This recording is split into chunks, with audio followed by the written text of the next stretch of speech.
So చూడండి, 60 లీటర్ల మిశ్రమంలో మిల్క్ మరియు వాటర్ రేషియో 3:1 గా ఉన్నది. ఎన్ని లీటర్ల నీటిని కలిపితే అది 2:1 గా అవుతుంది అని చెప్పేసి అడుగుతున్నాడు. నేను చాలా క్లియర్ గా చెప్తాను చూడండి. మిల్క్ ఈస్ట్ వాటర్ అని చెప్పేసి రాసుకుంటున్నాను. మిల్క్ వాటర్ రేషియో ఏ విధంగా ఉందంటే 3:1 గా ఉందన్నమాట. సో ఇప్పుడు చూసుకోండి 3:1 అని చెప్పేసి రాయడం జరిగింది. సో ఇప్పుడు చూసుకోండి ఓవరాల్ గా ఎన్ని రేషియో ఉందంటే 4 రేషియో ఉంది. ఓవర్ మనకి దగ్గర ఎన్ని లీటర్లు అంటే 60 లీటర్లు కాబట్టి ఇక్కడ 4 రేషియో ఈక్వల్ టు 60 అని చెప్పేసి రాసుకుంటున్నాను. ఇప్పుడు 1 రేషియో ఈక్వల్ టు ఎంత అంటే 15 అని చెప్పేసి రావడం జరిగింది అనమాట. సో ఇప్పుడు చూసుకోండి 3 × 15 చేస్తే మనకి ఇక్కడ మిల్క్ వచ్చేసరికి 45 లీటర్స్ ఉన్నాయన్నమాట. అండ్ ఇక్కడ 1 × 15 అంటే ఇక్కడ వాటర్ వచ్చేసరికి 15 లీటర్స్ ఉన్నాయన్నమాట. సో ఇప్పుడు మనకి ఏమడుగుతున్నాడు, ఎన్ని లీటర్ల నీటిని కలిపితే. సో చూసుకోండి మనం నీటిని మాత్రమే కలుపుతున్నాను కాబట్టి మిల్క్ ని అదే విధంగా ఉంచుతున్నాను. ఆ తర్వాత తీసుకోండి ఈస్ట్ అంటే మనం బై కూడా రాసుకోవచ్చు కాబట్టి ఇక్కడ బై రాసుకుంటున్నాను. సో ఇక్కడ నీటిని కలుపుతున్నాం కాబట్టి నీటికి మాత్రమే ఎక్స్ట్రాగా ప్లస్ అనేది ఎక్స్ అనేది యాడ్ చేస్తున్నాను. చూడండి వెరీ వెరీ ఇంపార్టెంట్. మన క్వశ్చన్ లో ఏం అడిగాడు అంటే ఎన్ని లీటర్ల నీటిని కలిపితే అది 2:1 గా అవుతుంది అని చెప్పేసి అడుగుతున్నాడు కాబట్టి. సో ఇప్పుడు చూసుకోండి నీటిని మాత్రమే నేను కలుపుతున్నాను. ఎంత కలుపుతున్నానో తెలియదు కాబట్టి ఎక్స్ అని చెప్పేసి అనుకుంటున్నాను. మిల్క్ ని కలపట్లేదు కాబట్టి మిల్క్ ని యాజ్ టీజ్ గా 45 లీటర్స్ అని చెప్పేసి రాసుకుంటున్నాను. ఇప్పుడు చూసుకోండి ఎన్ని లీటర్ల నీటిని కలిపితే అది 2:1 అంటే 2/1 గా అవుతుంది అని చెప్పేసి అడుగుతున్నాడు అనమాట. ఇప్పుడు అడ్డగుణాకారం చేస్తే ఆటోమేటిక్ గా రావడం జరుగుతుంది. 45 = 2 × 15 + x అనమాట. సో ఇప్పుడు చూసుకోండి 45 = 30 + 2x అనమాట. సో ఇప్పుడు చూసుకోండి ఇటు తీసుకొచ్చినట్లయితే 15 = 2x అనమాట. సో ఇప్పుడు చూసుకోండి x = 15/2 అంటే ఇక్కడ 7.5 రావడం జరుగుతుంది. 7.5 లీటర్స్ నీటిని కలిపినట్లయితే అది 2:1 గా మారుతుంది అని చెప్పేసి చెప్పుకోవచ్చు. చాలా క్లియర్ గా చెప్పేయచ్చు. సో కావాలంటే నేను ప్రూవ్ చేస్తాను చూడండి. ఇక్కడ 45 లీటర్స్ ఉన్నాయి మన దగ్గర మిల్క్. ఆ తర్వాత ఇక్కడ చూసుకోండి 15 లీటర్స్ వచ్చేసరికి వాటర్ ఉన్నాయి. దీనికి 7.5 లీటర్స్ కలుపుతున్నాను కాబట్టి ఇక్కడ చూసుకోండి 7.5 లీటర్స్ అని చెప్పేసి రాస్తున్నాను. ఇక్కడ 45 ఇక్కడ వచ్చేసరికి 22.5 అనమాట. ఇక్కడ క్యాన్సిల్ చేస్తే ఇక్కడ 2:1 రేషియో వచ్చింది కాబట్టి ఇది కరెక్ట్ అని చెప్పేసి చెప్పుకోవచ్చు. చాలా సింపుల్ గా ఫైండ్ అవుట్ చేయొచ్చు. సో చూసుకోండి ఈ విధంగా మనం యాడ్ చేయాలన్నమాట. బై త్రూ ఆప్షన్ చేయాలంటే ఈ విధంగా చెక్ చేయాలన్నమాట. సో ఫస్ట్ చెప్తాను చూడండి. ఫస్ట్ ఆప్షన్, సో ఇక్కడ ఫస్ట్ ఆప్షన్ చూస్తాం కదా మిల్క్ వాటర్. సో ఇక్కడ 45 ఇక్కడ వరకు అయితే కనుక్కోవాలి. కనుక్కున్న తర్వాత ఇక్కడ 45 ఆ తర్వాత ఇక్కడ 15 కదా. సో 8 యాడ్ చేసాం అనుకో క్యాన్సిల్ అవుతుందా, కాదు. ఆ తర్వాత తీసుకోండి 45 15 + 7.5 అంటే ఇక్కడ చూసుకోండి ఇక్కడ 22.5. సో ఈ క్యాన్సిల్ అవుతుంది కదా, 2:1 గా వచ్చిందా. సో 2:1 రేషియో ఇక్కడ ఇచ్చాడు, ఇదే కరెక్ట్ అని చెప్పి చెప్పుకోవచ్చు. మిగతా చేంజ్ చేయాల్సిన అవసరం లేదు. చాలా క్లియర్ గా చెప్పడం జరిగింది. త్రూ ఆప్షన్ కూడా మనం చేయొచ్చు అనమాట. నెక్స్ట్ చూద్దాం చూడండి. సో త్రూ ఆప్షన్ అనేది వెరీ వెరీ ఇంపార్టెంట్ అనమాట. ఎగ్జామ్ పాయింట్ ఆఫ్ వ్యూలో ఈ విధంగానే ట్రై చేయాలి. ఇది మన మెథడ్ నేను చెప్తున్నాను, మీ ఇష్టంగా మీకు ఏది నచ్చితే అది చేసుకోండి. నెక్స్ట్ చూద్దాం చూడండి. సో చూడండి, ఒక వ్యక్తి 25% నష్టానికి 450 రూపాయలకు ఒక వస్తువును అమ్మడం జరిగింది. ఆ వస్తువును 25% లాభానికి అమ్మాలంటే ఎంతకి అమ్మాలి? Very very important question. ఇక్కడ చెప్తాను చూడండి. సో ఇక్కడ చాలా క్లియర్ గా 2 రకాలుగా మనం డైరెక్ట్ గా చేయొచ్చు. ఒకటి వచ్చేసరికి బేసిక్ చెప్తాను చూడండి. ఇక్కడ చూసుకోండి నష్టం అంటే ఎప్పుడైనా సరే చూసుకోండి 100 మైనస్ అనమాట, 100 - x అనమాట. ఆ తర్వాత లాభం అంటే మనం ఏ విధంగా రాసుకుంటాం 100 + x గా రాసుకుంటాము. ఇక్కడ నేను చెప్పడం జరుగుతుంది చూడండి, చాలా క్లియర్ గా చెప్తాను. అండ్ కొన్న వేళను ఎప్పుడైనా మనం ఏమనుకుంటామంటే 100% అని చెప్పేసి అనుకుంటాము. సో ఇప్పుడు చూసుకోండి నేను చేస్తాను. ఇప్పుడు నష్టం అంటే ఇక్కడ చూసుకోండి 20% అంటే ఇక్కడ 100 నుంచి 20% తీసేస్తే 70% కదా. సో 75% అమ్మాడు అనమాట. అంటే 100% కొంటాడు, 75% అమ్మాడు, అంటే 20% నష్టానికి అమ్మాడు. 20% నష్టానికి ఎంత అమ్మాడు? 450 రూపాయలకు అమ్మాడు కాబట్టి 450 రూపాయలు అని చెప్పేసి రాసుకున్నాను చూడండి. సో ఇప్పుడు చూసుకోండి ఇప్పుడు 100% కనుక్కుందాం మనం. కొన్న వేళ కనుక్కుందాం. కొన్న వేళ = వాట్ అని చెప్పేసి అడుగుతున్నాడు. కొన్న వేళ ఇప్పుడు చూసుకోండి నేను చేస్తాను. ఇక్కడ అడ్డగుణాకారం చేసినట్లయితే 100 × 450/75 అనమాట. ఇక్కడ చూసుకోండి 25 టేబుల్ క్యాన్సిల్ చేస్తే ఇక్కడ 4 ఇక్కడ 3 రావడం జరుగుతుంది. మళ్ళీ ఇక్కడ చూసుకోండి 3 1 ఇక్కడ 3 15 ఇక్కడ 0కి 0 అనమాట. సో ఇప్పుడు చూసుకోండి ఇక్కడ 600 రావడం జరుగుతుంది అనమాట. 600 అంటే కొన్న వేళ అని చెప్పేసి చెప్పుకోవచ్చు. ఇప్పుడు కొన్న వేళ ఎంత అంటే 600 అని చెప్పేసి చెప్పుకోవచ్చు. అంటే 100% = 600 అని చెప్పేసి మనకు రావడం జరిగింది. బట్ మన క్వశ్చన్ లో ఏమడుగుతున్నాడు 20% లాభానికి. లాభం అంటే 100 + x కదా. సో ఇక్కడ చూసుకోండి 100 + 25 అంటే 125 కాబట్టి ఇక్కడ 125% = వాట్ అని చెప్పేసి అడుగుతున్నాడు. ఇప్పుడు చూసుకోండి డైరెక్ట్ ఇక్కడ 600 × 125/100 అని చెప్పేసి రాసుకుంటున్నాను చూడండి. ఇప్పుడు ఈ 2 zeros క్యాన్సిల్ చేసినట్లయితే ఇక్కడ 6 × 5 అంటే 30 కాబట్టి ఇక్కడ 0 ఇక్కడ 3 అనమాట. ఆ తర్వాత 6 × 2 అంటే ఇక్కడ 12 రావడం జరుగుతుంది. 12 × 3 అంటే మనకి ఎంత రావడం జరుగుతుంది అంటే 15 కాబట్టి ఇక్కడ 15. ఆ తర్వాత ఇక్కడ 1 అనమాట. సో ఇక్కడ 6 1 6 6 + 1 అంటే 7 కాబట్టి 750 అని చెప్పి చెప్పుకోవచ్చు. ఆప్షన్ బి లో ఉంది. ఆప్షన్ బి కరెక్ట్ అని చెప్పి చెప్పుకోవచ్చు. సో దీన్ని షార్ట్ కట్ లో మనం ఏ విధంగా చేయాలి చెప్తాను చూడండి. ఇక్కడ చూసుకోండి మనకి 75% కమ్మిండు. ఎంత కమ్మిండు అంటే 450 రూపాయలు కమ్మిండు అని చెప్పేసి మనకి తెలుసు. ఇక్కడ నేను చెప్తాను చూడండి. ఇక్కడ 25% లాభం అంటే ఎంత కమ్ముతున్నాడు? 25% లాభం అంటే ఇక్కడ ఎంత 125% కదా. ఇప్పుడు 125% ఈక్వల్ టు వాట్ డైరెక్ట్ రాసేయాలన్నమాట. ఎందుకోసం అంటే చాలా క్లియర్గా చెప్తున్నాను చూడండి. 25% నష్టం అంటే 75% కమ్ముతున్నాడు. 75% యొక్క వాల్యూ మనకు 450 ఇవ్వడం జరుగుతుంది. ఇక్కడ చూసుకోండి 25% లాభం. 25% లాభం అంటే 125% కదా. ఇప్పుడు 125% ఈక్వల్ టు వాట్ అడిగినట్టు లెక్క కదా. డైరెక్ట్ చెప్తున్నాను చూడండి. ఇక్కడ అడ్డగుణాకారం చేస్తే 125 × 450/75 అనమాట. సో ఇప్పుడు చూసుకోండి నేను క్యాన్సిల్ చేస్తాను. 25 టేబుల్లో క్యాన్సిల్ చేసినట్లయితే ఇక్కడ 3 రావడం జరుగుతుంది, ఇక్కడ 5 రావడం జరుగుతుంది అనమాట. మళ్ళీ ఇక్కడ చూసుకోండి 3 1 ఇక్కడ చూసుకోండి 3 15 ఇక్కడ 0 అనమాట. సో ఇప్పుడు చూసుకోండి 5 × 15 అంటే ఇక్కడ చూసుకోండి 5 × 15 అంటే 75, 0కి 0 750 అని చెప్పి చెప్పుకోవచ్చు. డైరెక్ట్ చేసేయచ్చు అనమాట. రెండు రకాలుగా మనం చేయొచ్చు. చాలా సింపుల్గా చెప్పడం జరిగింది. సో ఇది మీకు ఎందుకు చెప్పలేదు అంటే మీకు ఫస్ట్ కాస్ట్ ప్రైస్ కనుక్కున్న తర్వాత చేయాలి అనుకుంటే ఇది బేసిక్ మెథడ్, ఎప్పుడైనా వర్కౌట్ అవుతుంది. ఇది అన్ని సందర్భాల్లో వర్కౌట్ అవ్వదు. ఎగ్జామ్ పాయింట్ ఆఫ్ వ్యూలో మాత్రం దాదాపు వర్కౌట్ అవుతుంది కాబట్టి ఈ విధంగా మీరు చేసేయచ్చు. నెక్స్ట్ చూద్దాం చూడండి. సో చూడండి 16 2/3% ఆఫ్ 432 అని చెప్పేసి అడుగుతున్నాడు. చాలా క్లియర్గా చెప్తాను చూడండి. ఇక్కడ 16 2/3% ఆఫ్ 432.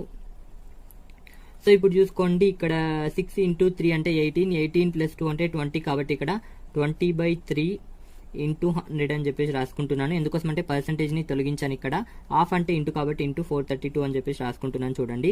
ఇక్కడ 20/300 × 432 అనమాట. సో ఇక్కడ చూసుకోండి ఇది క్యాన్సిల్ అయితే మళ్ళీ 2 టేబుల్లో క్యాన్సిల్ చేస్తే ఇక్కడ 1 ఇక్కడ 15 రావడం జరుగుతుంది అనమాట. ఇప్పుడు చూసుకోండి 432/15 అనమాట. ఇప్పుడు క్యాన్సిల్ చేస్తాను చూడండి. ఇక్కడ 15 1 ఇక్కడ చూసుకోండి 15 2 30 అనమాట. ఇంకా ఎంత ఉంటుంది అంటే 13 ఉంటుంది కాబట్టి ఓవరాల్గా 132 కావడం జరిగింది. 15 8 120. ఆ తర్వాత ఎంత మిగులుతుంది అంటే 12 మిగులుతుంది కాబట్టి పాయింట్ పెట్టుకొని 0 పెట్టుకుంటే మళ్ళీ 15 8 120 క్యాన్సిల్ అవ్వడం జరుగుతుంది. సో ఇప్పుడు చూసుకోండి 28.8 అని చెప్పేసి చెప్పుకోవచ్చు. ఎగ్జామ్ పాయింట్ ఆఫ్ వ్యూలో ఏ విధంగా చేయాలంటే సో ఇక్కడ చూసుకోండి 432/15 వరకు చేస్తాం కదా. సో ఇప్పుడు చూసుకోండి డైరెక్ట్ చెప్పాలంటే ఇక్కడ ఫస్ట్ 16 2/3% వాల్యూ ఎంత అంటే 1/15 అని చెప్పేసి మనకు తెలియాలి ఇది. సో నేను ఇది పర్సంటేజ్ లో చెప్పడం జరిగింది. తెలియకపోతే ఈ విధంగా కనుక్కోవాలి ఫార్మల్ మెథడ్. సో ఇప్పుడు చూసుకోండి 1/15 అని తెలిసినట్లయితే 1/15 × 432 అని చెప్పేసి డైరెక్ట్ రాసుకొని సో ఇప్పుడు క్యాన్సిల్ చేస్తే ఇప్పుడు చూసుకోండి ఇక్కడ ఎంత రావడం జరుగుతుందంటే ఇక్కడ 2 ఇక్కడ 8 తర్వాత పాయింట్ ఇక్కడ ఆప్షన్స్ చూసామనుకో పాయింట్ తర్వాత కూడా మనం చేయాల్సిన అవసరం లేదు. 28లో ఒకటే ఉంది కాబట్టి ఇది అని క్లిక్ చేసేయచ్చు. ఈ విధంగా చేయాలన్నమాట. ఎగ్జామ్ పాయింట్ ఆఫ్ వ్యూలో మనం ఏ విధంగా చేయాలో నేను చెప్పడం జరుగుతుంది చూడండి. It is very simple. Next చూద్దాం చూడండి. అండ్ ఇక్కడ చూసుకోండి పర్సంటేజ్ కి సంబంధించింది అట్లీస్ట్ 1 to 20 వరకు అయినా గుర్తుంచుకోండి అనమాట. సో చాలా క్లియర్ గా అది మీకు యూజ్ అవ్వడం జరుగుతుంది. నెక్స్ట్ చూద్దాం చూడండి. సో చూడండి 3000 రూపాయలపై 12% వడ్డీ రేటుతో ఎన్ని సంవత్సరాల కాలంలో 1080 రూపాయలు బారు వడ్డీ లభిస్తుంది అని చెప్పేసి అడుగుతున్నాడు. నేను చాలా క్లియర్ గా చెప్తాను చూడండి. ఎప్పుడైనా టీ కానీ సంవత్సరాల కాలంలో అంటే టీ అడుగుతున్నాడు కదా, టీ కానీ ఆర్ కానీ అడిగినప్పుడు ఏ విధంగా చేయాలో నేను చెప్పడం జరుగుతుంది. యూనిక్ మెథడ్ చెప్తాను చూడండి. ఇక్కడ 3000 రూపాయలు కదా, 3000 రూపాయలు అని చెప్పేసి రాసుకుంటున్నాడు. 3000 రూపాయల పైన ఎంత వడ్డీ లభిస్తుందంటే 1080 కాబట్టి ఇక్కడ 1080 రాసుకుంటున్నాను. ఓవరాల్ గా ఇక్కడ 4080 కావడం జరుగుతుంది. నేను క్లియర్ గా చెప్పడానికి ఇదంతా రాస్తున్నాను. మళ్ళీ షార్ట్ కట్ కూడా చెప్తాను. సో ఇప్పుడు చూసుకోండి 3000 రూపాయల పైన మనకు 12% వడ్డీ రేట్చే కొంత కాలంలో మనకి ఎంత అవుతుందంటే 4080 కావడం జరుగుతుంది. ఇప్పుడు చూసుకోండి 3000 అయితే మనం అప్పుగా ఇవ్వడం జరిగింది. ఓవరాల్ గా మనకి ఎంత వచ్చాయంటే 4080 రావడం జరిగింది కొంతకాలంలో. సో ఇప్పుడు చూసుకోండి మనకు వడ్డీ ఎంత వచ్చిందంటే ఇక్కడ చూసుకోండి 1080 వడ్డీ రావడం జరిగిందా, 1080 వడ్డీ రావడం జరిగింది. దేని మీద నుంచి వడ్డేస్తా అంటే దీని మీద నుంచి కాబట్టి ఇక్కడ చూసుకోండి 3000 అని చెప్పేసి రాసుకుంటున్నాను × 100. సో ఇప్పుడు చూసుకోండి ఇక్కడ మనం టీ రాసినట్లయితే మనకి ఇక్కడ ఆర్ వస్తుంది అనమాట ఆన్సర్ లో. లేదు ఇక్కడ ఆర్ రాసామనుకోండి ఇక్కడ టీ వస్తుంది అనమాట. సో చూసుకోండి ఇక్కడ మనకి ఏమడిగాడు ఆర్ ఇచ్చాడు కాబట్టి ఇక్కడ నేను ఆర్ రాస్తున్నాను. మనకు ఆన్సర్ లో టీ రావడం జరుగుతుంది అనమాట. ఆర్ ఈక్వల్ ఎంత ఇచ్చాడు 12% కాబట్టి ఇక్కడ 12 అని చెప్పేసి నేను రాసుకుంటున్నాను చూడండి. చాలా క్లియర్ గా రాయడం జరిగింది. సో ఇప్పుడు గమనించినట్లయితే నేను క్యాన్సిల్ చేస్తాను చూడండి. ఈ 2 zeros క్యాన్సిల్ అనమాట. అండ్ ఈ 0 క్యాన్సిల్ అనమాట. ఇక్కడ చూసుకోండి 12 1 12 9 అనమాట. ఆ తర్వాత తీసుకోండి ఇక్కడ 3 1 3 3 అనమాట. ఇప్పుడు మనకి ఏం మిగిలిందంటే 3 మిగిలింది కాబట్టి టీ ఈక్వల్ టు 3 అని చెప్పేసి చెప్పుకోవచ్చు. 3 years లో అని చెప్పేసి చెప్పుకోవచ్చు. చాలా సింపుల్ గా ఫైండ్ అవుట్ చేయొచ్చు. సో చూసుకోండి ఇది వెరీ వెరీ ఇంపార్టెంట్. ఎంత క్లియర్ గా చెప్పడానికి రీజన్ ఏందో నేను ఇప్పుడు చెప్తాను చూడండి. డైరెక్ట్ ఇక్కడ 3000 ఆ తర్వాత ఇక్కడ 1080 ఆ తర్వాత ఇక్కడ 12% అని చెప్పేసి రాసుకొని ఇక్కడ 1080/3000 × 100/12 చేస్తే నాకు ఆన్సర్ రావడం జరుగుతుంది. బట్ ఇక్కడ 3000 ఎందుకు రాయాలి, ఇక్కడ 1080 ఎందుకు రాయాలి అనే డౌట్ వస్తుంది కాబట్టి ఈ విధంగా రాయడం జరిగింది. ఎప్పుడైనా గుర్తుంచుకోండి వడ్డీ అనేది మనకి దేని మీద నుంచి వస్తుంది అంటే అసలు మీద నుంచి వస్తుంది కదా, అసలు మీద నుంచి × 100. ఇక్కడ టీ చేసామనుకోండి ఇక్కడ ఆన్సర్ లో ఆర్ వస్తుంది. అదర్వైజ్ వడ్డీ అసలు ఇంటూ 100 ఆర్ చేసామనుకోండి ఇక్కడ టీ రావడం జరుగుతుంది. సో చూసుకోండి ఈ రెండు చాలా సింపుల్ గా ఉండడం జరుగుతుంది. It is very clear concept. Next చూద్దాం చూడండి. సో ఇక్కడ నేను క్వశ్చన్స్ అంటున్నాను కానీ కాన్సెప్ట్ కూడా క్లియర్ చేస్తున్నాను చూడండి. కాన్సెప్ట్ వైజ్ గా క్వశ్చన్స్ నేను చెప్తున్నాను, బట్ షార్ట్ కట్ కూడా చెప్తున్నాను. అన్ని రకాలుగా మీకు ప్రిపేర్ చేయడం జరుగుతుంది అనమాట. నెక్స్ట్ చూద్దాం చూడండి. సో చూడండి, ఏ నుండి ఒక వ్యక్తి బి వద్దకి 20 km/h వేగంతో వెళ్తున్నాడు. బి నుండి ఏ వద్దకి ఇంకో వ్యక్తి 10 km/h వేగంతో వస్తున్నాడు. మొత్తం 6 hours సమయం అయితే ఏ నుండి బికి మధ్య దూరం అని చెప్పేసి అంటున్నాడు. సో ఇక్కడ చూస్తుంటూ ఏ కామా బి అనేవి రెండు ప్రదేశాలు అనమాట. ఇక్కడ ఏ ఇక్కడ బి అని చెప్పేసి రాసుకుంటున్నాను చూడండి. సో ఫస్ట్ ఏమంటున్నాడు అంటే ఏ నుండి బికి ఒక వ్యక్తి వస్తున్నాడు. ఒక వ్యక్తి కాబట్టి ఇక్కడ చూసుకోండి, ఒక వ్యక్తి ఏం చేస్తున్నాడు అంటే ఇక్కడ నుంచి ఇటు వెళ్తున్నాడు, బి వద్దకి వెళ్తున్నాడు. ఎంత అంటే 20 km/h వేగంతో వెళ్తున్నాడు. ఆ తర్వాత తీసుకోండి బి నుండి ఏకి. సో ఇక్కడ నుంచి ఇంకో వ్యక్తి బి నుండి ఏకి ఇటు సైడ్ వస్తున్నాడు. ఎంత అంటే 10 km/h వేగంతో వస్తున్నాడు అని చెప్పేసి చెప్పుకోవచ్చు. సో ఇక్కడ చూసుకోండి నేను రాయడం జరిగింది. సో అయితే మొత్తం 6 hours అయితే టైం పడుతుందట. సో టైం ఈక్వల్ ఎంత ఇచ్చాడు, 6 hours అయితే ఇవ్వడం జరిగింది. అయినా ఏకి బికి మధ్య దూరం అడుగుతున్నాడు. ఈ దూరం అడుగుతున్నాడు కదా. సో దూరం అనేది కాన్స్టెంట్ గా ఉంది కదా ఇక్కడ, డి ఈక్వల్ టు కాన్స్టెంట్ అని చెప్పేసి నేను రాస్తున్నాను చూడండి. దూరం అనేది కాన్స్టెంట్ గా ఉంది ఇక్కడ. సో దూరం అనేది కాన్స్టెంట్ గా ఉన్నప్పుడు స్పీడ్ రేషియో అనేది టైం రేషియోకి విలోమానుపాతంలో ఉంటది. సో ఇక్కడ చూసుకోండి స్పీడ్ రేషియో మనకి ఇక్కడ ఇవ్వడం జరిగింది. స్పీడ్ ఎంత ఇచ్చాడంటే ఒకటిది 20 km, ఇంకొకటిది 10 km అనమాట. సో ఇక్కడ చూసుకోండి స్పీడ్ ఈక్వల్ ఎంత అంటే క్యాన్సిల్ చేస్తే ఇక్కడ 2:1 రావడం జరుగుతుంది. ఇక్కడ టైం రేషియో ఏమైతుంది అంటే 1:2 అవుతుంది, రివర్స్ అవుతుంది. అంతకు మించి ఏమీ లేదు. ఓవరాల్ టైం ఎంత అంటే ఇక్కడ చూసుకోండి 3 అని చెప్పేసి చెప్పుకోవచ్చు. సో మనకి ఏమి ఇచ్చాడు 3 = 6 hours అని చెప్పేసి ఇవ్వడం జరిగింది కాబట్టి 6 hours అని చెప్పేసి రాసుకుంటున్నాను. సో ఇప్పుడు 1 రేషియో ఎంత అవ్వడం జరుగుతుంది అంటే 2 hours అవ్వడం జరుగుతుంది కాబట్టి ఇక్కడ. సో ఇప్పుడు చూసుకోండి 1 × 2 అంటే ఇక్కడ 2 hours అవ్వడం జరుగుతుంది. అండ్ ఆ తర్వాత ఇక్కడ 2 × 2 అంటే ఇక్కడ 4 hours అవ్వడం జరుగుతుంది అనమాట. సో ఇప్పుడు చూసుకోండి మనకి డిస్టెన్స్ అడిగాడు కాబట్టి distance equal to speed into time. So ఇప్పుడు చూసుకోండి డిస్టెన్స్ ఈక్వల్ టు నేను 20 km/h వేగంతో వెళ్ళాడు కదా. 20 km/h వేగంతో వెళ్ళడం వల్ల ఎంత టైం పట్టిందంటే 2 hours టైం పట్టింది కాబట్టి ఇక్కడ చూసుకోండి 2 hours అని చెప్పేసి రాసుకుంటున్నాను. ఇప్పుడు డిస్టెన్స్ ఎంత అంటే ఇక్కడ చూసుకోండి 40 km అని చెప్పేసి చెప్పుకోవచ్చు. చాలా క్లియర్ గా చెప్పేయచ్చు. సో చూసుకోండి చాలా సింపుల్ గా నేను చెప్పడం జరిగింది. నెక్స్ట్ చూద్దాం చూడండి. ఇంకో రకంగా కూడా ఫైండ్ అవుట్ చేయొచ్చు. D equal to S into T. ఈ వ్యక్తి 10 km/h వేగంతో కదా 10 km అని చెప్పేసి రాసుకుంటున్నాను. ఇతనికి ఎంత టైం పట్టిందంటే 4 గంటల టైం పట్టింది కాబట్టి ఇక్కడ 4 గంటలు రాస్తున్నాను. ఇక్కడ 40 km అనేది రావడం జరిగింది.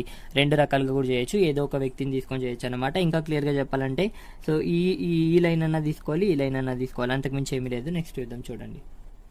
సో చూడండి రాంబస్ యొక్క వైశాల్యం 144 cm². మొదటి కర్ణం 18 cm అయితే రెండవ కర్ణం ఎంత అని చెప్పేసి అడుగుతున్నాడు. నేను చాలా క్లియర్ గా చెప్తాను చూసుకోండి. ఇక్కడ రాంబస్ అంటే ఈ విధంగా ఉంటుంది మనకు తెలుసు. సో ఇవి కర్ణాలు అనమాట. సో రాంబస్ యొక్క ఏరియాకి ఫార్ములా నేను రాస్తాను చూడండి. Area equal to 1/2 into d1 into d2 మనకి తెలిసిందే. ఇక్కడ ఏరియా ఇవ్వడం జరిగింది 144 అని చెప్పేసి, ఇక్కడ 1/2.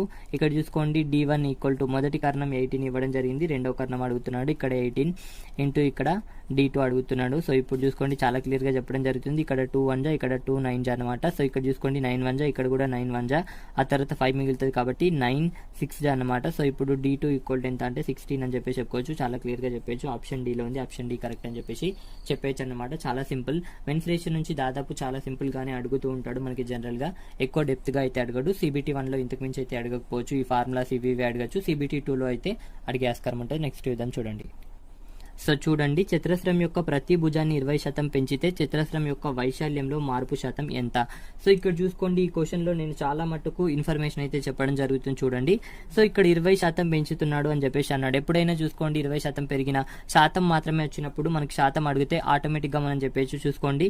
సో ఇక్కడ 20% పెరుగుతుంది కాబట్టి 20 + 20 + 20 × 20/100. సో ఇప్పుడు చూసుకోండి ఇది ఏంటంటే x + y + x/u/100 అనమాట. అంతకు మించి ఏమీ లేదు. పెరుగుతుంది అన్నాడు కాబట్టి ప్లస్ తీసుకొని టోటల్ గా రాయడం జరుగుతుంది అనమాట. సో ఇప్పుడు చేస్తే మనకి ఇక్కడ 40 ప్లస్ ఇక్కడ చూసుకోండి 400/100 అనమాట. ఇది 2 zeros క్యాన్సిల్ అయితే 40 + 4 అంటే 44% అని చెప్పి చెప్పుకోవచ్చు. ఈ విధంగా ఫైండ్ అవుట్ చేయొచ్చు. సో ఇది ఓకే. మరి ఈ విధంగా క్వశ్చన్ అయితే ఇప్పుడు అడుగుతాడంటే అడగడు. ఖచ్చితంగా ఇక్కడ 20% కాకుండా 9.09% కావచ్చు, ఆర్ 11.11% కావచ్చు. ఈ విధంగా అడుగుతూ ఉంటాడు అనమాట. సో ఎగ్జామ్ పాయింట్ ఆఫ్ వ్యూలో ఆ విధంగా అడిగినప్పుడు ఈ విధంగా చేస్తే మనకు ఆన్సర్ వస్తుందా? రాదు. టైం అనేది కిల్ అవుతుంది. అట్లాంటప్పుడు ఏం చేయాలో చెప్తాను చూడండి. ఇక్కడ ఈ మెథడ్ చెప్పిన తర్వాత చెప్తాను. ఫస్ట్ అయితే 20% అన్నాడు కదా. 20% మీన్స్ 1/5 పెరిగింది అన్నాడు కాబట్టి ప్లస్ తీసుకోండి, తగ్గితే మైనస్ తీసుకోండి. ఇప్పుడు చూసుకోండి 5 నుంచి 6 అయింది అనమాట. ఏరియా అంటే తెలిసి మనకి ఏ స్క్వేర్ కాబట్టి ఇక్కడ ఒకసారి రాశాను, అండ్ ఇక్కడ 2 సార్లు రాయాలి కదా స్క్వేర్ అంటే 2 సార్లు రాస్తున్నాను. చూడండి ఇక్కడ 25 ఉండే 36 అవ్వడం జరిగింది అనమాట. ఎంత పెరిగిందంటే 11 పెరిగింది. దేని మీద నుంచి అంటే 25 మీద నుంచి ఇంటూ 100 రాస్తున్నాను పర్సెంటేజ్ కోసం. ఇక్కడ చూసుకోండి ఇక్కడ 25 1 ఇక్కడ 25 4 అంటే ఓవరాల్ గా 44% పెరిగింది అని చెప్పి చెప్పుకోవచ్చు. ఈ విధంగా ఫైండ్ అవుట్ చేయొచ్చు. సో ఈ మెథడ్ నేర్చుకున్నట్లయితే ఎన్ని రకాల క్వశ్చన్స్ ఇచ్చినా మనం చాలా సింపుల్ గా ఫైండ్ అవుట్ చేయొచ్చు. ఎగ్జాంపుల్ ఇప్పుడు 11.11% అన్నాడు అనుకోండి, దీని యొక్క వాల్యూ మనకు తెలుసు 1/9 అని చెప్పేసి. సో ఇప్పుడు 9 నుంచి 10 అయింది అనమాట, 9 నుంచి 10 అయింది అనమాట.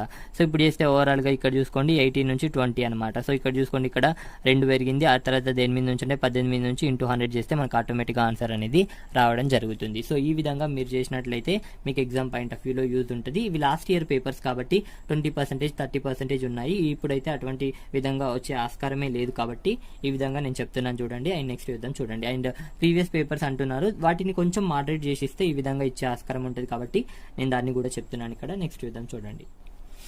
సో చూడండి, ఏ అనే వ్యక్తి ఒక పనిని 9 రోజుల్లో, బి అనే వ్యక్తి అదే పనిని 6 రోజుల్లో చేయగలడు.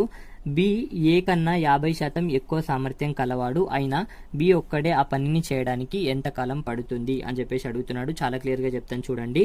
ఏ ఒక పనిని 9 రోజుల్లో చేయగలడు, అదే పనిని బి 6 రోజుల్లో చేయగలడట. అండ్ ఇంకా ఏమిచ్చాడంటే బి ఏ కన్నా 50% ఎక్కువ సామర్థ్యం కలవాడు అయినా బి ఒక్కడే ఆ పనిని చేయడానికి ఎంత కాలం పడుతుంది అని చెప్పేసి అడుగుతున్నాడు. ఇక్కడ చూసుకోండి ఎల్సిఎం విషయానికి వచ్చేసరికి చూసుకోండి 9,6 యొక్క ఎల్సిఎం ఎంత అంటే ఇక్కడ రాస్తాను చూడండి. ఇక్కడ 3 టేబుల్లో వేసినట్లయితే ఇక్కడ 3 ఇక్కడ 2 అనమాట. ఇక్కడ 9 into 2 అంటే 18 కాబట్టి ఇక్కడ 18 రాసుకుంటున్నాం. చూసుకోండి ఇక్కడ ఇంటూ 2 చేస్తాం, ఇక్కడ ఇంటూ 3 చేస్తాం. ఇదేంటంటే 1 డే వర్క్ అని చెప్పేసి చెప్పుకోవచ్చు. సో ఇప్పుడు చూసుకోండి నేను చాలా క్లియర్ గా చెప్తాను. ఇంకా ఏమన్నాడంటే బి ఏ కన్నా 50% ఎక్కువ సామర్థ్యం కలవాడు. సో ఇప్పుడు నేను చెప్తాను చూడండి. ఎక్కువ అంటే 100+ గా తీసుకోవాలన్నమాట. సో ఇప్పుడు ఏ వచ్చేసరికి 100 అనుకుందాం మనం.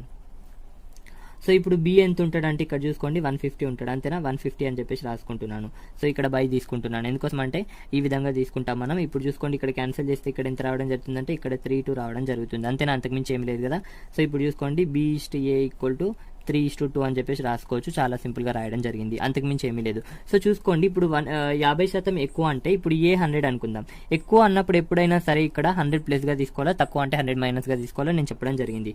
సో ఇప్పుడు బి అంటే 150 కదా. సో ఇప్పుడు చూసుకోండి ఇక్కడ బై బి రాసుకున్నాం, ఓకే 150 అని చెప్పేసి రాసుకున్నాం. క్యాన్సిల్ చేస్తే ఇక్కడ ఎంత రావడం జరుగుతుంది, ఇక్కడ 3 ఇక్కడ 2 రావడం జరుగుతుంది. ఇప్పుడు బి ఈక్వల్ ఎంత అంటే 3, ఏ ఈక్వల్ ఎంత అంటే 2 అనమాట. సో ఇప్పుడు చూసుకోండి బి ఈస్ట్ ఏ అంటే ఇక్కడ చూసుకోండి 3:2 అని చెప్పేసి రాసుకుంటాం. ఏ విధంగా రాసుకున్నా అంతే అనమాట.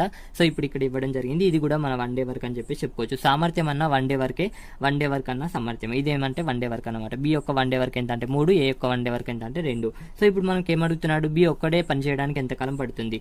సో టోటల్ వర్క్ ఎంత అంటే 18 యూనిట్స్.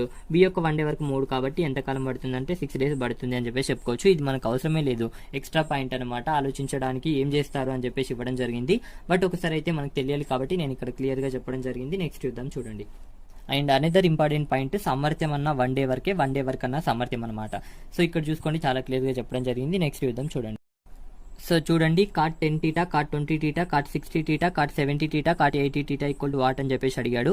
ఇక్కడ మీకు ఫార్ములా తెలియాలన్నమాట, కాన్సెప్ట్ నేను చెప్తాను. ఇక్కడ చూసుకోండి cot θ1 into cot θ2 equal to 1 కావడం జరుగుతుంది అనమాట. ఎప్పుడు 1 అవుతుంది అంటే ఈ టీటా వాల్యూస్లు 90 డిగ్రీలు అయితే θ1 ప్లస్ θ2 ఈక్వల్ టు 90 degrees అయినట్లయితే cot θ1 into cot θ2 equal to 1 అవ్వడం జరుగుతుంది. ఇక్కడ చూసుకోండి మన క్వశ్చన్లో ఇవ్వడం జరిగింది కాట్ 10 θ, కాట్ 20 θ, కాట్ 60 θ, ఆ తర్వాత కాట్ 70 θ, ఆ తర్వాత కాట్ 80 θ అనమాట. సో ఇప్పుడు చూసుకోండి ఈ 10 θ 80 θ ఒక దగ్గర నేను రాస్తున్నాను, కాట్ 10 θ, కాట్ 80 θ. ఆ తర్వాత తీసుకోండి కాట్ 20 θ 70 θ ఒక దగ్గర రాస్తున్నాను, కాట్ 20 θ, కాట్ 70 θ. ఆ తర్వాత మిగిలింది ఇది ఒకటి కాబట్టి దీన్ని కాట్ 60 θగా రాస్తున్నాను. ఇప్పుడు చూసుకోండి ఈ రెండు టీటాల మొత్తం మనకి ఇక్కడ 90 డిగ్రీలు ఉందా. సో ఈ రెండు ప్లేస్లో 1 అని చెప్పేసి రాసుకోవచ్చు కదా, ఈ రెండు ప్లేస్లో కూడా 1 అని చెప్పేసి రాసుకోవచ్చు కదా. ఇంటూ ఇక్కడ కాస్ 60 అంటే తెలిసి మనకి 1/√3 కాబట్టి ఇక్కడ చూసుకోండి 1 × 1 × 1/√3 అంటే 1/√3 రావడం జరుగుతుంది. ఇది మన ఆన్సర్ అని చెప్పి చెప్పుకోవచ్చు. చాలా సింపుల్ గా చెప్పడం జరిగింది. చూసుకోండి it is very simple. Next question చూద్దాం చూడండి. ఒక వస్తువును 1400కు అమ్మడం వల్ల 30% నష్టం రావడం జరిగింది, అయినా కొన్నవిలా అని చెప్పేసి అంటున్నాడు. ఇక్కడ చూసుకోండి 1400కు అమ్మడం జరిగింది. సో ఇప్పుడు చూసుకోండి 30% 70% నష్టం అంటే ఎంత కమ్మాడు అంటే 70% కమ్మాడు, అంతేనా? సో ఇప్పుడు చూసుకోండి, నష్టం అంటే 100 మైనస్ ఎక్స్ అని చెప్పేసి రాసుకుంటాం. ఇక్కడ చూసుకోండి 100, 30% నష్టం అంటే ఇక్కడ 30 తీసేస్తే మనం ఎంత కమ్మినట్టు, 70% కమ్మినట్టే కదా. సో 70% ఈక్వల్ టు 1400 అని చెప్పేసి ఇవ్వడం జరిగింది. కొన్న వేళ అడుగుతున్నాడు, కొన్న వేళ ఎప్పుడైనా 100% ఉంటుంది కాబట్టి ఇక్కడ 100% ఈక్వల్ టు వాట్ అని చెప్పేసి అడుగుతున్నాడు, అంతకు మించి ఏమీ లేదు. సో ఇప్పుడు చూసుకోండి, అడ్డగుణాకారం చేసినట్లయితే 100 ఇంటూ 1400 బై 70 అనమాట. ఈ జీరో క్యాన్సిల్, ఇక్కడ 7 1 జా, ఇక్కడ 7 2 జా, 0కి 0 ఇప్పుడు 2000 అని చెప్పేసి చెప్పుకోవచ్చు. చాలా సింపుల్గా చెప్పేయచ్చు అని చెప్పేసి చెప్పుకోవచ్చు. సో ఇప్పుడైనా గుర్తుంచుకోండి, ఇక్కడ 30% అంటే 30% ఈక్వల్ టు 1400 అని చెప్పేసి రాస్తూ ఉంటారు, రాయకండి. ఎందుకోసం అంటే ఇక్కడ చూసుకోండి, 30% నష్టం, 30% నష్టం అంటే ఎంత కమ్మిండు, 70% అమ్మిండు కాబట్టి 70% ఈక్వల్ టు 1400 అని చెప్పేసి రాసుకోవాలి. Very very important. నెక్స్ట్ చూద్దాం చూడండి. సో చూడండి, ఒక వ్యక్తి తన మామూలు వేగంలో 7/11 వంతు వేగంతో వెళ్తే 22 నిమిషాల్లో చేరుకుంటాడు. అయినా అతని యొక్క మామూలు వేగం ఎంత అని చెప్పేసి అడుగుతున్నాడు. సో చాలా క్లియర్గా చెప్తాను చూడండి. ఒక వ్యక్తి యాక్చువల్ స్పీడ్లో 7/11 వంతు వేగంతో వెళ్తే 22 నిమిషాల్లో వెళ్తాడు. అయినా అతని యాక్చువల్ స్పీడ్ ఎంత అని చెప్పేసి అడుగుతున్నాడు. నేను చాలా క్లియర్గా చెప్తాను చూడండి. ఫస్ట్ మన క్వశ్చన్లో డిస్టెన్స్ గురించి ఎక్కడైనా ఇచ్చారా? ఇవ్వలేదు. డిస్టెన్స్ గురించి ఇవ్వనట్లయితే డిస్టెన్స్ కాన్స్టెంట్ గా ఉన్నట్టు అర్థం అనమాట. ఇది వెరీ వెరీ ఇంపార్టెంట్. డిస్టెన్స్ గురించి ప్రస్తావించినప్పుడు డిస్టెన్స్ కాన్స్టెంట్ గా ఉందని అర్థం, గుర్తుంచుకోండి. ఇప్పుడు నేను చెప్తాను చూడండి. 7/11 వంతు వేగంతో అన్నారు. ఇక్కడ చూసుకోండి, హారంలో ఉండేది ఏమవుతుందంటే యాక్చువల్ స్పీడ్ అవ్వడం జరుగుతుంది అనమాట. అండ్ ఇక్కడ లవంలో ఉండేది ఏంటంటే ఇప్పుడు వెళ్ళే స్పీడ్ అవ్వడం జరుగుతుంది అనమాట. ఇక్కడ చూసుకోండి యాక్చువల్ స్పీడ్, ఆ తర్వాత ఇప్పుడు వెళ్ళే స్పీడ్ అనమాట. సో ఇప్పుడు చూసుకోండి, నేను రాస్తాను. సో ఇప్పుడు యాక్చువల్ స్పీడ్ ఎంత, 11 కాబట్టి 11 రాసుకుంటున్నాను. ఇక్కడ స్పీడ్ కాబట్టి స్పీడ్ రాసుకుంటున్నాను. ఆ తర్వాత ఇక్కడ నవ్ ఎంత స్పీడ్తో వెళ్తున్నాడు అంటే 7 స్పీడ్తో వెళ్తున్నాడు కాబట్టి 7 అని చెప్పేసి రాసుకుంటున్నాను. చాలా క్లియర్గా చెప్తాను చూడండి. స్పీడ్, యాక్చువల్ స్పీడ్ వచ్చేసరికి 11 అనమాట. సో ఇప్పుడు ఎంత వెళ్తున్నాడు అంటే 7 స్పీడ్తో వెళ్తున్నాడు. సో ఇప్పుడు చూసుకోండి, యాక్చువల్ స్పీడ్ ఏమో 11, ఇప్పుడు మాత్రం 7 స్పీడ్తో వెళ్తున్నాడు. సో ఇప్పుడు టైం రేషియో ఏమవడం జరుగుతుందంటే రివర్స్ రేషియో అవుతుంది అనమాట. ఎందుకోసం అంటే సో మనకి తెలుసు డిస్టెన్స్ అనేది కాన్స్టెంట్ గా ఉన్నప్పుడు స్పీడ్ రేషియో అనేది టైం రేషియోకి విలోమానుపాతంలో ఉంటుంది కాబట్టి ఈ రేషియో విలోమానుపాతంలో ఉంటుంది, అంతకు మించి ఏమీ లేదు. సో ఇప్పుడు మనం చేద్దాం చూడండి. మనకి టైం ఇవ్వడం జరిగింది, 22 నిమిషాల్లో వెళ్తున్నాడు. ఇప్పుడు ఎన్ని నిమిషాలు వెళ్తున్నాడు, 22 నిమిషాల్లో కాబట్టి ఇప్పుడు ఇదే కదా టైము. సో ఇప్పుడు ఈ టైంకి సంబంధించింది ఇవ్వడం జరిగింది కాబట్టి ఇక్కడ 22 నిమిషాలు అని చెప్పేసి రాసుకుంటున్నాను. సో ఇప్పుడు 1 రేషియో ఈక్వల్ టు ఎంత అంటే 2 అని చెప్పేసి చెప్పుకోవచ్చు. 1 రేషియో ఈక్వల్ టు 2 మినిట్స్ అని చెప్పేసి చెప్పుకోవచ్చు. సో ఇప్పుడు చూసుకోండి, యాక్చువల్గా అతను ఎంత స్పీడ్లో వెళ్తాడంటే 7 × 2 అంటే 14 మినిట్స్లో వెళ్తాడు అని చెప్పేసి చెప్పుకోవచ్చు. చాలా క్లియర్గా చెప్పచ్చు. ఇక్కడ ఆప్షన్ బిలో ఉంది, ఆప్షన్ బి కరెక్ట్, ఆప్షన్ సిలో ఉంది, ఆప్షన్ సి కరెక్ట్ అని చెప్పేసి చెప్పుకోవచ్చు. చాలా క్లియర్ గా చెప్పడం జరిగింది. సో ఇప్పుడు చూసుకోండి, స్పీడ్ అయితే మనకి 11:7 అని చెప్పేసి రాసుకుంటున్నాం. ఇది యాక్చువల్ అని చెప్పేసి రాసుకుంటున్నాం. టైం ఏమైతే అంటే 7:11 అవుతుంది. సో ఇప్పుడు చూసుకోండి, ఇప్పుడు టైం ఇవ్వడం జరిగింది ఇక్కడ 22 కాబట్టి ఇక్కడ 11 = 22 అని చెప్పేసి రాసుకుంటున్నాం. ఇప్పటి టైం ఇదే కదా. సో ఇప్పుడు చూసుకోండి, నౌ టైం, ఇప్పటి టైం ఇదే కాబట్టి 11 = 22 ఇవ్వడం జరిగింది కాబట్టి ఇప్పుడు 1 రేషియో ఈక్వల్ టు 2 అవ్వడం జరుగుతుంది. సో ఇప్పుడు 1 రేషియో ఈక్వల్ టు 2 అయితే 7 రేషియో ఈక్వల్ టు ఎంత అవ్వడం జరుగుతుంది అంటే 7 × 2 చేస్తే 14 అవ్వడం జరుగుతుంది. 14 అని చెప్పేసి చెప్పుకోవచ్చు. చాలా సింపుల్ గా ఫైండ్ అవుట్ చేయొచ్చు. ఈ విధంగా చెప్పడం జరిగింది చూడండి. సో క్వశ్చన్స్ అనేవి ఈ విధంగా అడుగుతుంటాడు. ఎప్పుడైనా గుర్తుంచుకోండి. ఇంకో పాయింట్ ఏంటంటే క్వశ్చన్ లో మనకి డిస్టెన్స్ గురించి ఇవ్వనప్పుడు డిస్టెన్స్ అనేది కాన్స్టెంట్ గా ఉందని అర్థం. వెరీ వెరీ ఇంపార్టెంట్ ఇది కూడా. నెక్స్ట్ చూద్దాం చూడండి. సో చూడండి, ఒక శ్రేణిలో మొదటి సంఖ్య 1, రెండవ సంఖ్య 3, మూడవ సంఖ్య 5, నాలుగవ సంఖ్య 7, ఈ విధంగా 200 సంఖ్య వరకు శ్రేణి ఉంది. అయినా 200 సంఖ్య ఎంత అని చెప్పేసి అడుగుతున్నారు.